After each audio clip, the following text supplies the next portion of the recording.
بسم اللہ الرحمن الرحیم۔ میں ہوں ملک محمد علی، پروگرام بات سے بات ملک محمد علی کے ساتھ۔ آج ہم ایک تاریخی پہلو سے بات کریں گے کہ تاریخ ضلع پاک پتن کی ہے کہ 1993 سے 96 کے دوران پنجاب کی وزیر اعلیٰ شپ مانیکا خاندان سے کیسے دور ہوگی، مانیکا خاندان وزیر اعلیٰ پنجاب بنتے بنتے کیوں رہ گیا، اس تاریخ پر آج کے پروگرام میں روشنی ڈالیں گے۔ اور پیارے دوستوں، جن دوستوں نے ابھی تک ہمارے چینل کو سبسکرائب نہیں کیا، برائے مہربانی وہ ہمارے چینل کو سبسکرائب بھی کریں، لائک بھی کریں اور شیئر بھی کریں۔ اور ہم بات کر رہے ہیں 1993 سے 96 کے درمیان ضلع پاک پتن کی وزارت اعلیٰ شپ کے لیے ایک تاریخ بن رہی تھی کہ تاریخ میں یہ نام ہو جانا تھا کہ ضلع پاک پتن سے بھی کوئی شخصیت ایسی تھی جو وزیر اعلیٰ پنجاب بنی، اور ہو سکتا ہے کہ اس وقت وہ وزارت اعلیٰ شپ پنجاب کی ضلع پاک پتن کے سیاسی خاندان میں یا سیاسی شخصیت کے حصے میں آتی تو شاید 90 کی دہائی کے دوران ہی پاک پتن ایک ترقی کی نئی منزلوں کی طرف گامزن ہوتا، اور پاک پتن کا شمار بھی جو بڑے شہر ہیں، بڑے علاقے ہیں، ترقی یافتہ شہر ہیں، ان میں شمار ہوتا۔ بہرحال پنجاب کے حصے میں جو وزارت اعلیٰ آ رہی تھی وہ کیسے گئی، اس بارے میں ہم آپ کو آگاہ کرتے ہیں۔ اور پیارے دوستو، 1993 اور 96 کے دوران وفاق کے اندر محترمہ بینظیر بھٹو شہید وزیر اعظم پاکستان بنی، وہ دوسری مرتبہ وزیر اعظم پاکستان بنی تھی۔ اس سے پہلے وہ 1988 میں وزیر اعظم پاکستان بنی تھی، اور پھر 1990 میں ان کی حکومت کو گرا دیا گیا، اور پھر 90 میں میاں محمد نواز شریف پہلی باری وزیر اعظم پاکستان بنے، اور بعد ازاں 1993 کے جو الیکشن تھے وہ بھی ارلی اس لیے ہو گئے کہ میاں محمد نواز شریف کی حکومت کو بھی صدارتی حکم کے ذریعے گرا دیا گیا تھا۔ پھر جو الیکشن ہوا اس میں پیپلز پارٹی نے وفاق کے اندر اکثریت حاصل کی، اور پنجاب میں بھی پیپلز پارٹی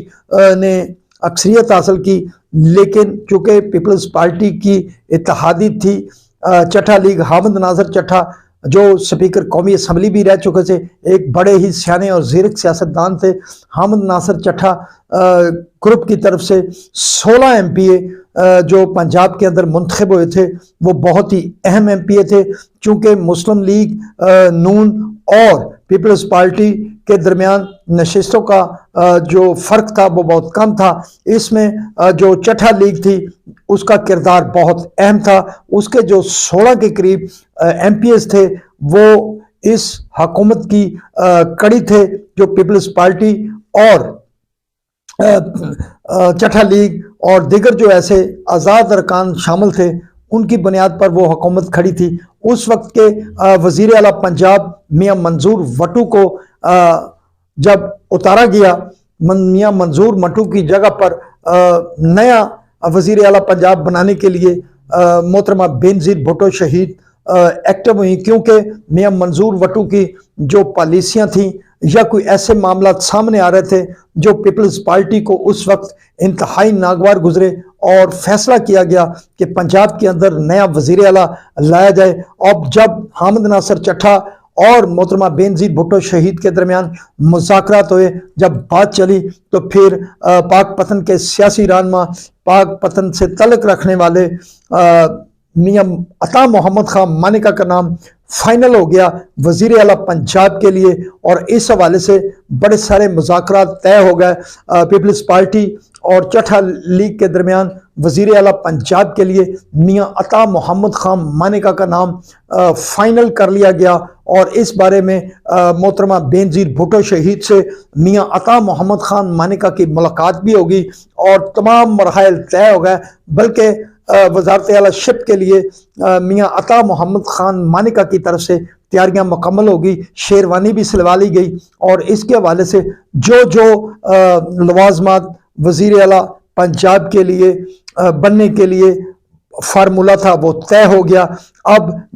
فائنل کے طور پر اناؤنس ہونا تھا کہ پنجاب کے لیے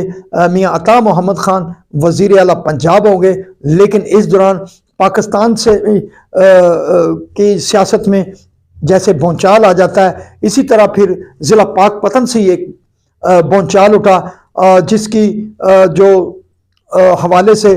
بات کی گئی وہ پاک پتن سٹی سے ایم پی اے میاں غلام فرید چشتی مرحوم میدان میں آ گئے، اور اسی طرح انہوں نے اپنے ساتھ پاک پتن سے رکن قومی اسمبلی راؤ محمد ہاشم خان کو بھی اپنے ساتھ ملایا، اور جو ان کا دیگر گروپ تھا ایم پی ایز کا، انہوں نے